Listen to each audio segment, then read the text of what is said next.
Hola, vamos a referirnos en este breve video a algunos temas, algunos conceptos muy importantes que tienen que ver con los organismos multicelulares, como es la diferenciación celular. En general, en el curso y muchas veces en los textos incluso, cuando se hace referencia a distintos fenómenos que ocurren en las células y se esquematizan las células, se suelen representar de una manera muy simple, muy homogénea. Sin embargo, eh, en la realidad de los organismos multicelulares complejos como el nuestro, las células tienen todas una particularidad estructural y funcional muy marcadas. Nosotros no estamos formados por células en sentido general. Estamos formados por el agrupamiento y trabajo armónico y conjunto de muy diferentes tipos celulares que se organizan entre sí y trabajan juntos entre sí, conformando un organismo multicelular.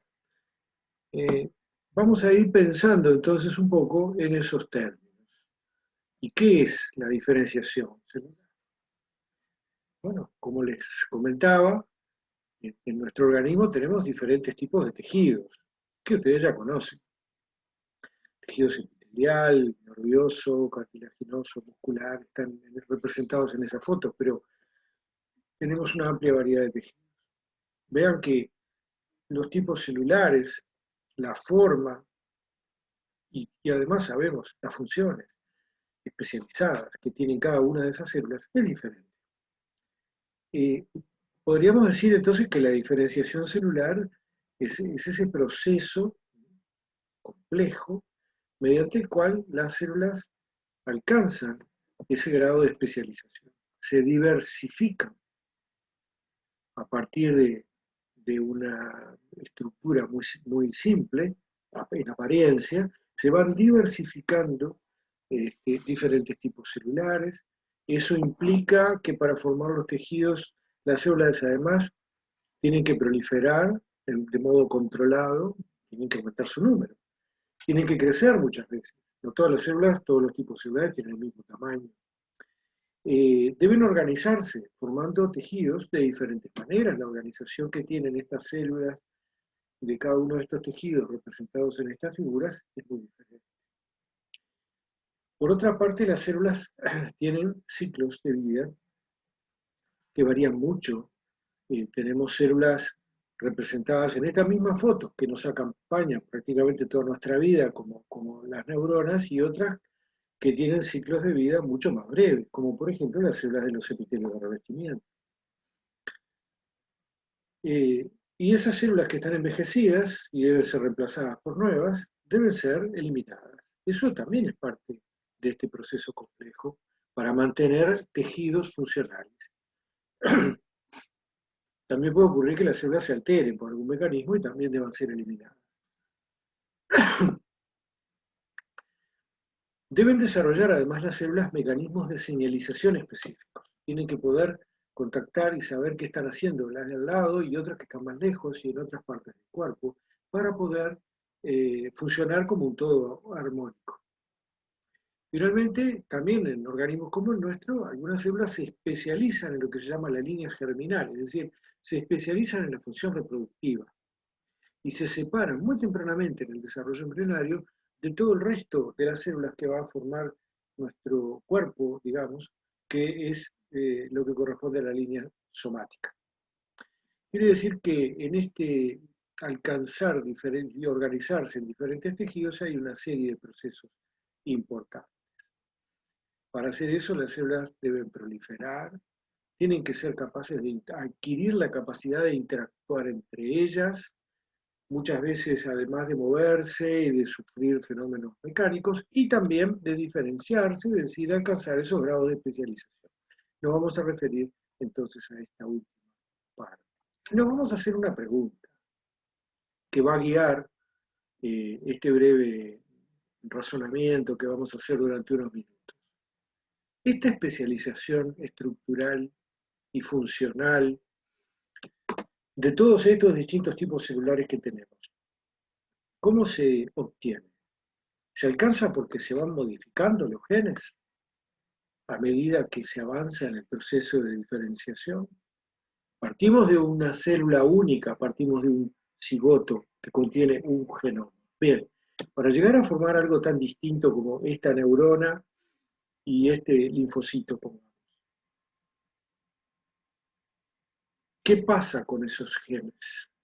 ¿Se van modificando el genoma a medida que vamos avanzando en la diferenciación? ¿O todas las células tienen exactamente el mismo genoma? ¿O esta célula tiene el mismo genoma que esta? Esa pregunta eh, nos ha acompañado prácticamente durante todo el siglo XX, desde que conocemos las células y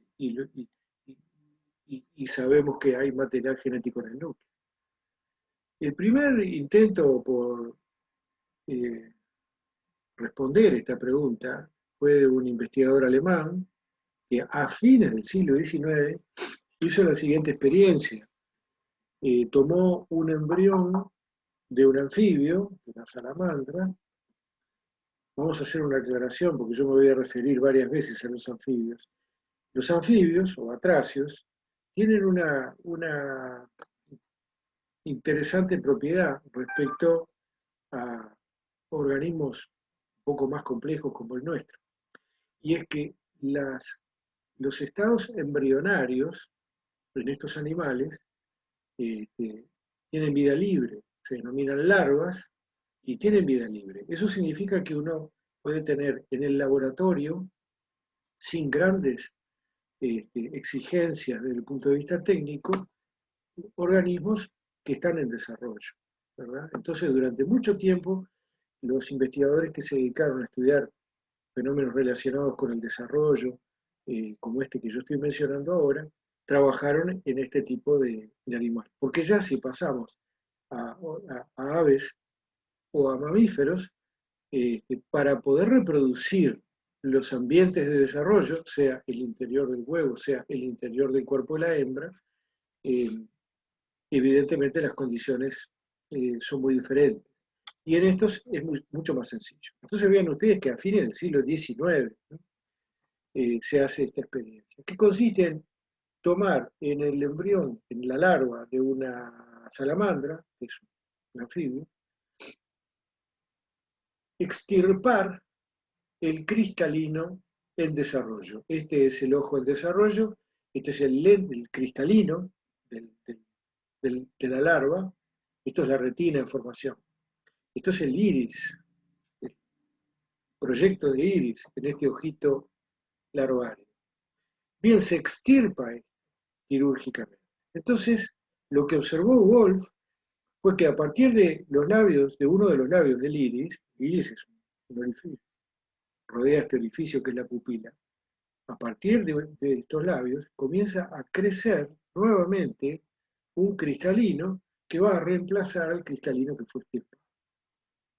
Eso quiere decir que las células del iris no solo son capaces de formar iris, también pueden formar otra estructura muy diferente, como es el cristalino. Wolf consideró que esto era una respuesta, pero fue muy criticado, diciendo que en realidad las células del iris ya estaban diferenciadas y que él lo que había hecho era otro experimento que mostraba que una célula diferenciada de una manera se puede diferenciar de otra, fenómeno que se llama metaplasia o transdiferenciación. Y esto pasó y continuó la interrogación hasta 50 años después, en que Robert Briggs, también trabajando en anfibios, lo que hizo fue tomar un embrión en un estado mucho más precoz del desarrollo, tomar una célula de esto que se llama macizo celular interno, que se origina al inicio, repito, del desarrollo, y a esta célula tomar, intervenirla y quitarle el núcleo. Luego, insertar el núcleo de una célula del macizo celular interno en un ovocito que había sido fecundado, al cual Briggs le quitó el material genético. Es decir, que toma un ovocito que está fecundado, le extirpa el material genético y lo reemplaza por el núcleo de una célula que ya había comenzado su proceso embrionario. Y lo que obtiene es un adulto, obtiene adultos.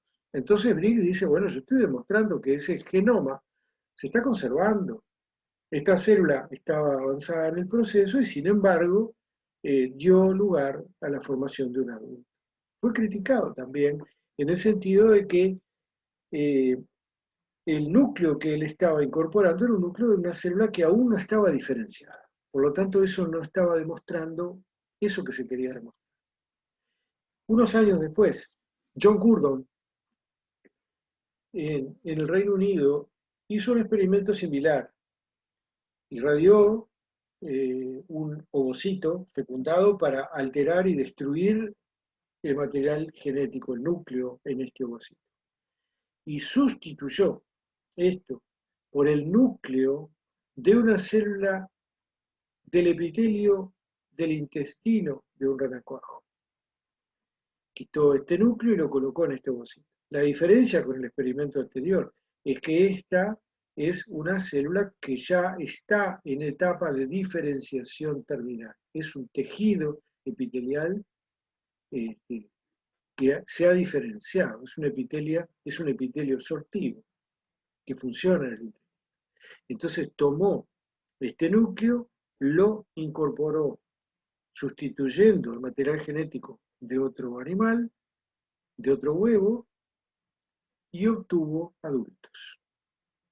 Este experimento sí indica que una célula, por el hecho de diferenciarse, no ha perdido los genes que tenía al desarrollo, los conserva y puesta en el ambiente adecuado, parece ser capaz de revivir ese momento y volver a transformar un adulto utilizando toda esa información genética que aún se encuentra disponible. Por lo tanto, las células de los tejidos diferenciados sí todas tienen el mismo material genético. Y lo que las vuelve diferentes unas de otras, por lo tanto, no es que pierdan o modifiquen los genes, sino que la diferencia está en qué genes expresan y cuáles no. Entonces, ustedes saben que a partir del DNA se produce la transcripción, luego un proceso de maduración por el cual vamos a formar un mensajero que va a salir del núcleo del citosol, va a ser transportado, va a ser leído por ribosomas que van a hacer el proceso de traducción. Las proteínas que se forman, a su vez, podrán sufrir distintos tipos de modificaciones post-traduccionales que las vuelven activas o inactivas, y el mensajero se vuelve inactivo después de un periodo. Bien, cada uno de estos procesos que interviene secuencialmente desde, digamos, eh, la, la orden que está guardada en el genoma hasta tener una proteína en estado activo, cada uno de estos pasos puede ser regulado, es sujeto de regulación y es, por lo tanto, decisivo en saber si ese gen se expresa o no. Y por lo tanto, en qué sentido, en uno o en otro, se va a ir expresando nuestra célula, se va a ir diferenciando nuestra célula. Y digo así, en un sentido o en otro, porque en realidad el proceso de diferenciación se puede comparar a un largo camino que emprenden las células y que luego de cada división, las células deben tomar una decisión que es eh, permanecer indiferenciadas o tomar un camino u otro camino de diferenciación. En general, a medida que van avanzando en esas encrucijadas y que van tomando decisiones, van progresivamente perdiendo capacidad de elegir qué destino tomar. Van restringiendo los destinos posibles. Por ejemplo, una célula del inicio de nuestro desarrollo, de la blástula, un blastómero, puede, digamos, teóricamente transformarse en una célula del endodermo, otra del mesodermo o en una célula del ectodermo. Bueno, en este esquema, esta célula se diferencia en una célula del endodermo. Esto quiere decir que ya no va a poder ser ni ectodermo ni mesodermo. Restringió el destino. Esta célula del endodermo podría diferenciarse en muchos tejidos. Podría ser una célula del revestimiento del estómago, del revestimiento del intestino, podría originar brotes respiratorios, podría transformarse en muchos tejidos, pero esta célula del endodermo se transformó en brote pancreático y va a originar todo un tejido del páncreas relacionado con la secreción. Y podría, a su vez, diferenciarse en exócrino o endócrino. Esta célula, en nuestro esquema, se diferencia en páncreas endocrino. Y aún así puede diferenciarse ahora en célula alfa, célula beta, célula gamma. Bueno, esta se diferenció en célula beta, va a secretar insulina. Cada uno de estos pasos, básicamente, la célula no vuelve atrás. Va tomando esas decisiones y a medida que las toma va restringiendo los destinos posibles. Como dice aquí, las opciones de destino se van restringiendo a medida que la célula va atravesando todos estos procesos. Entonces podemos construir un mapa de todo ese viaje que realizó la célula, ese viaje conceptual, digamos, que fue realizando, que es lo que llamamos linaje, es decir, reconstruir una especie de árbol genealógico de cada tipo celular. En este caso, yo diría que la célula beta se originó de una célula precursora de páncreas endocrino y esta de un porote pancreático, esta de una, ¿se entiende? Ese es el linaje. Distintos procesos guían lo que puede ocurrir durante todo este camino. Primero, las divisiones pueden ser lo que se llaman simétricas o asimétricas. ¿Qué significa que sea simétrica? Bueno, que a partir de una célula obtengo dos células que son más o menos similares. Me cuesta muchas veces decir si son idénticas, pero son células comparables, son células similares. En cambio, por ejemplo, en esta parte del dibujo se ve una división asimétrica, porque a partir de esta célula tengo dos células hijas que son claramente distintas y se van a diferenciar claramente en cosas diferentes. Puede ocurrir que una de las células hijas, como parte del proceso de diferenciación, tenga programado que debe morir, que debe desaparecer y ser eliminada. Y podríamos considerar, en ese caso, a la muerte celular como parte del proceso de diferenciación. Bien, cuando las células hijas de las dos células hijas, una continúa el camino de la diferenciación y la otra retiene intactas las capacidades para diferenciarse en otros tipos celulares, esa célula la llamamos una célula madre. Las células madres son capaces de autorreplicarse y además ir originando otros tipos celulares. Decíamos, hablando de restricción de destinos, en esta etapa del embrión, el embrión está formado por tres hojas: ectodermo, acá en azul, mesodermo en rojo, endodermo en amarillo. Bien, las células que han quedado formando parte del endodermo, como en el esquema anterior, podrían formar revestimiento epitelial de estómago, colon, el hígado, el páncreas, la vejiga urinaria o las partes epiteliales de todos estos órganos acá. En cambio, no van a formar nunca hueso o cartílago o dermis, que son de origen mesodérmico. Y las células que han quedado en el ectodermo podrán formar epidermis o incluso podrán formar sistema nervioso central, que se origina a partir de un pliegue que ocurre muy tempranamente en esta hoja. Entonces, a medida que vamos avanzando, se van restringiendo los destinos. Tempranamente, además, se produce, comentábamos, la diferenciación de un grupo de células llamadas líneas germinal, que muy temprano en el embrión emprenden un largo viaje y se van a ubicar en una región específica del embrión, donde luego van a generarse las gónadas primitivas, lo van a invadir, lo van a colonizar, se van a quedar allí, y estas células de la línea germinal se van a diferenciar más tarde en células gametogénicas, es decir, células que van a dar lugar a óvulos o que van a dar lugar a espermatozoides cuando llega la madurez de sus órganos. Decíamos que cuando esta célula, antes de diferenciarse, sus células hijas, una de ellas retoma el mismo estado de diferenciación que tiene la célula, esta célula entonces se llama célula madre. Esta es una célula que va autorreplicándose y a otra célula hija alcanza un destino, alcanza una diferenciación. Muchas veces este proceso de diferenciación ocurre por el ambiente que rodea a las células. El microambiente de otras células, matriz extracelular, señales solubles, al cual nos hemos referido en otra clase, hace que todas esas señales induzcan la diferenciación de este tipo celular o, por el contrario, permitan que la célula quede en ese estado indiferenciado, permitiendo seguir con este proceso mientras dure todo este ecosistema alrededor de la célula.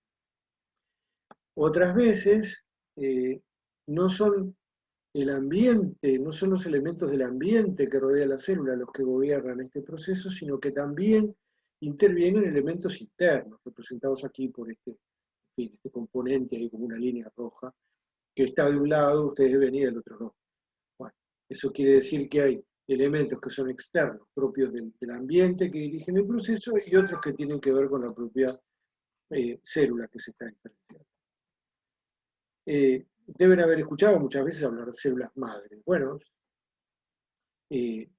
células madre entonces las acabamos de definir como estas células que aún están indiferenciadas pueden dar origen a otros tipos celulares y ellas son capaces de autorreplicar, de automantener esa línea. Nosotros tenemos muchos tejidos que se renuevan permanentemente. Por ejemplo, los epitelios, un caso típico. Nuestras células epiteliales del intestino viven más o menos una semana. Cada semana tenemos células nuevas, son reemplazadas, las viejas se pierden, son eliminadas. Las nuevas, ¿a partir de dónde se originan? A partir de células madre, que están allí en el epitelio del intestino y que se están multiplicando por mitosis.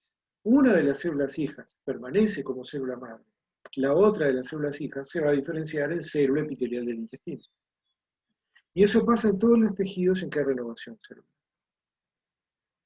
Además de haber este problema de la diferenciación, muchas veces lo que tiene que ocurrir en los tejidos, no me alcanza con tener 4 tipos distintos de células, sino que además tengo que tener cierto número de esas células. Tengo que tener muchas iguales para poder formar un tejido, porque los órganos alcanzan cierto tamaño, cierta masa, y para eso preciso un número importante de células, todas en el mismo estado de diferenciación. Entonces hay usualmente en todos estos procesos un número importante, a menudo de multiplicaciones, de divisiones celulares, en el cual no se avanza en el proceso de diferenciación, sino que aumenta el número de elementos celulares que forman el órgano. Eso se llaman amplificadores transitorios.